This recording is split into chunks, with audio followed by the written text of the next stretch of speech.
Hi my sweet friends, and welcome back to Crochet Every Day with Judy. We are starting a new book today, and this one is a collection of stories, Dickens stories about children. And I'm going to read the introduction by Elizabeth Lodore Merchant, and then we'll start on the first story, and we may split that into two. So here is an introductory talk. Suppose we invent some moving pictures for ourselves. They shall be a procession of people, chiefly girls and boys, out of the land of make-believe. Each one will stay only a minute or two, leaving us to follow later if we like. Here's a boy, ragged and forlorn, walking weary miles in the hope of finding a home. For days and days he trudges along toward London. Now we lose him in the crowded, narrow streets of a poor part of that city. As he disappears into a dark house, we feel sure that many dangers lie ahead of him. We shall not be surprised to find him in a den of thieves. Now comes a little girl, perhaps 11 or 12 years of age. By the hand she leads an old gentleman who looks lost and troubled. Both of them are neatly dressed, but they have a helpless air that makes us wonder what can become of them out of the big world. See this big, rough dog barking furiously at all passers-by? He stands on the steps of a stately house in a fine street and seems to warn everyone not to approach. But in a moment he turns and bounds through the open door behind him. There he is at an upper window with his mistress, a gentle-looking girl who pats him and talks to him in a friendly way. Very likely he has been given to her by someone who knows that she is lonely. What's this on the screen? Is it a boat? But it is on dry land, far up on the seashore where the waves cannot reach it. There's a low door on one side, like a cottage entrance. It stands open so that we may look in. Sure enough, it's an old boat turned into a house. Before the comfortable fireplace stands a big man in the clothes of a fisherman, and in a little seat close to the fire are two children, a girl and a boy. It must be a pleasant place to stay in. Everyone looks kind and cheerful. The next picture is a great contrast. It shows a lonely graveyard at dusk. A very little boy is looking rather sorrowfully at the tombstones as if they bore the names of some of his people. Suddenly a rough, desperate-looking man appears out of the shadows and seizes the terrified child. What will become of him, all alone and entirely helpless? Did you ever see such a fat boy as this next one, who stands knocking at a house door as if he had a message to give? Do look at him. His eyes are shut. He seems to be fast asleep, but his hand keeps on moving. The door opens and a maid stands staring at him. Still, he's asleep. Would good things to eat interest him enough to keep him awake? If the maid had a plate full of cakes in her hand, perhaps he'd come out of this doze. We've seen these pieces of stories. Don't you think they're interesting? The entire story in each case would be more so. Instead of unfinished fragments, we may see the whole if we step into the make-believe land out of which they walked on the screen of our imagination. That land is created for us in the many books written by Charles Dickens. He was an Englishman who lived and wrote a long time ago, but the people he shows us were like ourselves in their feelings and often in their circumstances. Dickens had been a poor boy with few years of regular schooling. His father was not successful in business and had to earn money very early. If you read the book called David Copperfield, you will see in the part that tells how David had to work when he was only 10 years old, something like what had happened in Dickens' childhood. Then, too, you may read there how steadily he kept on, using every chance for education, and how he taught himself stenography and became a very successful reporter. He never wrote a complete story of his life. Others have done that since his death. However, through his novels, there are scattered bits which reflect actual experiences, the most important being these just referred to in David Copperfield. It is interesting to know that he was very fond of long walks. His book people are often shown to us taking that kind of pleasure. He loved dramatic performances and frequently invented such entertainments for his children and his friends, taking part himself in the scenes. When you read Nicholas Nickleby, you'll find the hero earning his living for a time with a company of traveling players. Dickens never did that, but he had acted often enough to know something about it. He did read in public from his books and made 2 trips to this country for that purpose. Immense audiences gathered to hear him, and he made many friends here. Among the reasons that people all over the world have liked Dickens so much is that he was always engaged in one way or another in trying to make life better and happier for others. He wrote books to show the evil effects of some existing laws and customs. For instance, he attacked the old usage of putting people into prison for debt. In another book, he pictured the cruel abuse of children in some out-of-the-way boarding schools. People were influenced by his books to correct such conditions. Another reason for his popularity is his humor. All over the world, people enjoy laughing at and with such a character as Sam Weller in the Pickwick Papers. Then, too, he can make his readers smile at one minute and hold back the tears at the next. We are sure to have a friendly feeling for an author who can do both these things skillfully. Yet another attraction in Dickens' books is the multitude of children, both boys and girls. Before his time, few authors introduced children in any considerable numbers into their stories. Indeed, even yet, no one else has given us so many, nor has anyone else so interwoven their affairs with the fabric of adult stories. Oliver Twist, David Copperfield, Paul and Florence Dombey, Jenny Wren, Poor Joe, the Fat Boy, the Marchioness, Smike, Little Nell, Pip, Agnes Wickfield, Tiny Tim. They are known wherever Dickens' books have gone. Often they are actually better known than his grown-up characters are.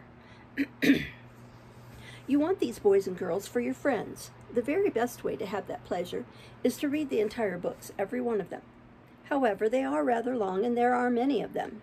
When you do read them, your pleasure will be all the greater for knowing some of the characters in advance. Here is a group of them presented as far as possible in Dickens' own words. After each story, you will find the name of the book from which it is taken so that you will know what to ask for when you are ready to read it as a whole. Some of these days, perhaps you'll pay a visit to London, and there, in the South Kensington Museum, you may see the actual manuscripts in Dickens' own handwriting as he sent them to be printed. Fortunately for you and me, we can get them all in any library and in any bookstore, and enjoy them in our own homes. Dickens belongs to you and to me, and to all the world. Little Nell. The house was one of those receptacles for old and curious things which seemed to crouch in odd corners of the town and to hide their musty treasures from the public eye in jealousy and distrust. There were suits of mail standing like ghosts in armor here and there, fantastic carvings brought from monkish cloisters, rusty weapons of various kinds, distorted figures in china and wood and iron and ivory, tapestry and strange furniture that might have been designed in dreams, and in the old dark murky rooms there lived together an old man and a child, his grandchild, Little Nell. Solitary and monotonous as was her life, the innocent and cheerful spirit of the child found happiness in all things, and through the dim rooms of the old curiosity shop Little Nell went singing, moving with gay and lightsome step. But gradually over the old man, to whom she was so tenderly attached, there stole a sad change. He became thoughtful, dejected, and wretched.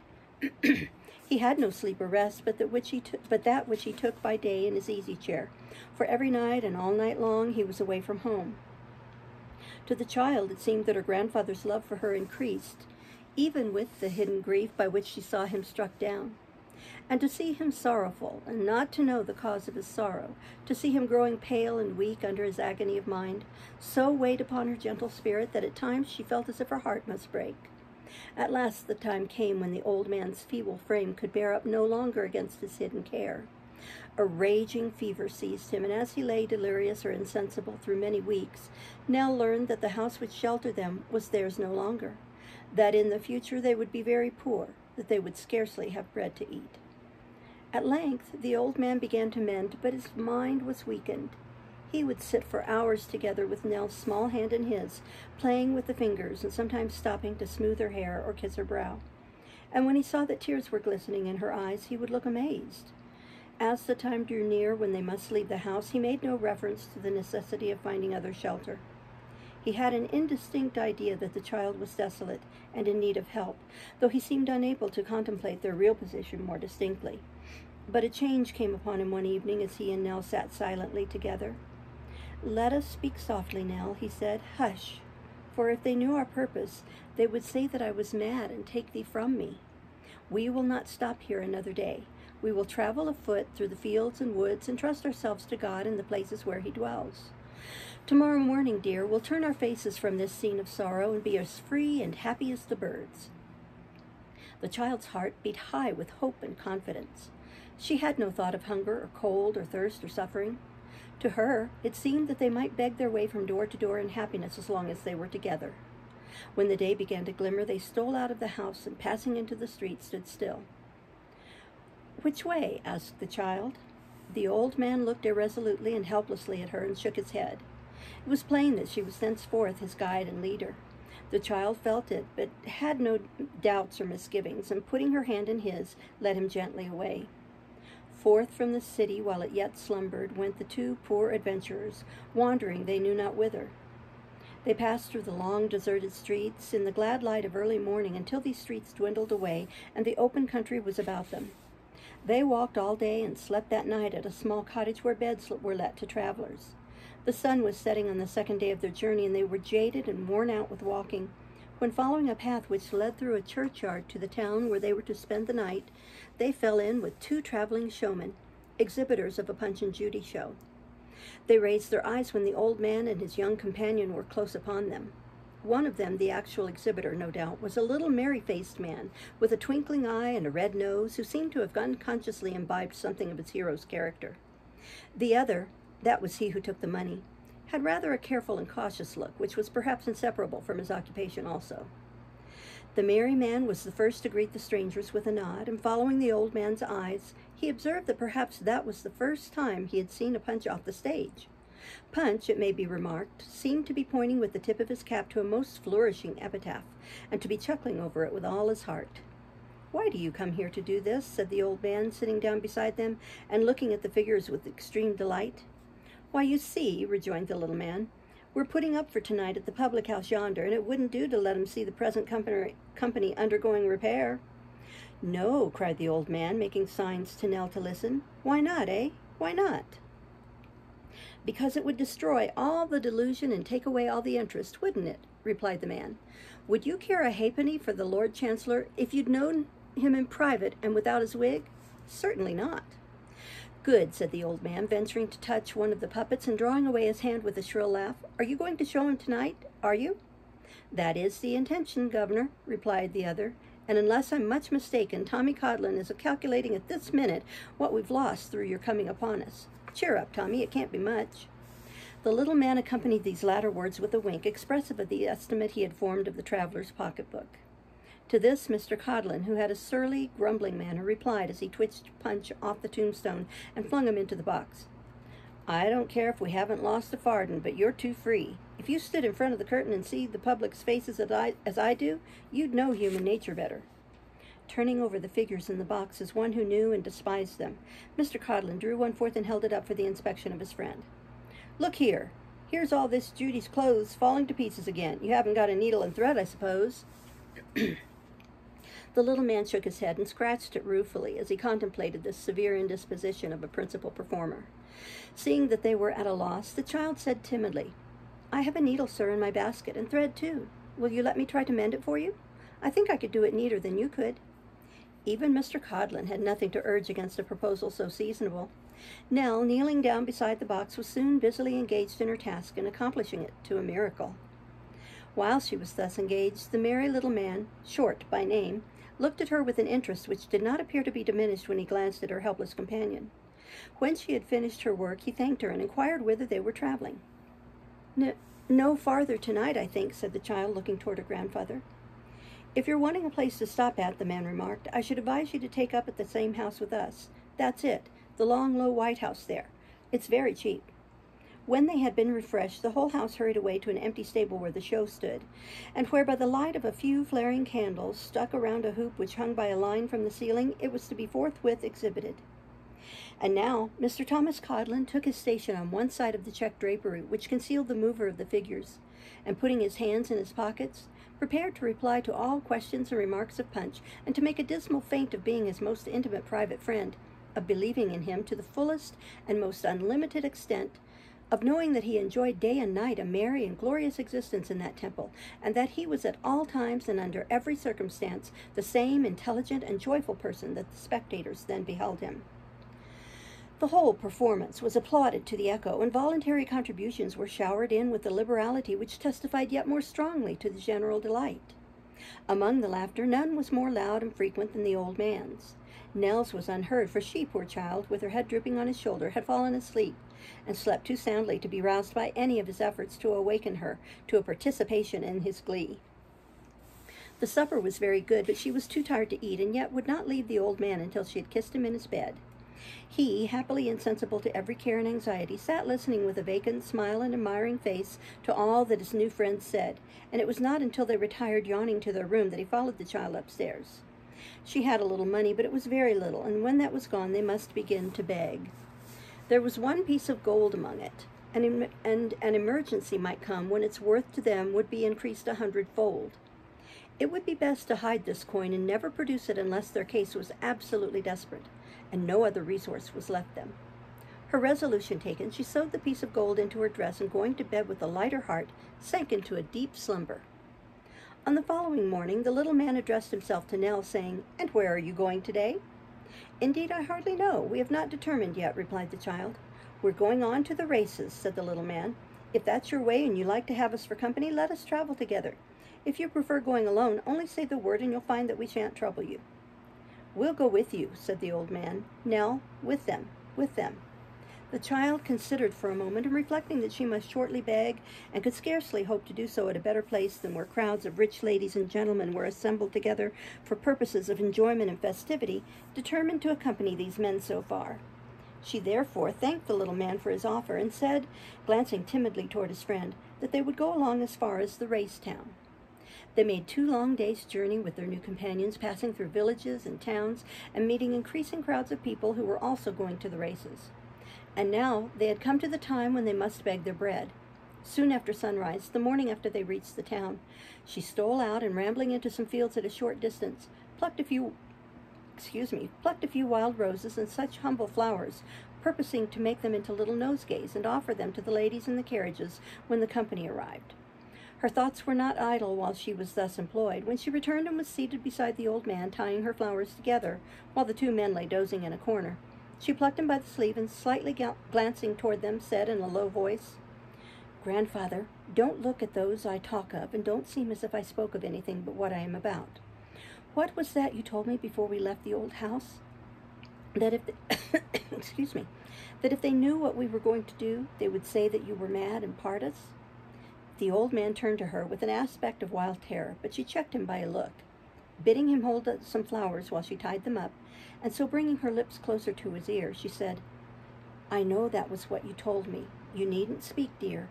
I recollect it very well. It is not likely that I should forget it. Grandfather, these men, I am sure, suspect that we have secretly left our friends, and mean to carry us before some gentleman and have us taken care of and sent back. If you let your hand tremble so, we can never get away from them. But if you're only quiet now, we shall do so easily." "How?" muttered the old man. "Dear Nell, how?"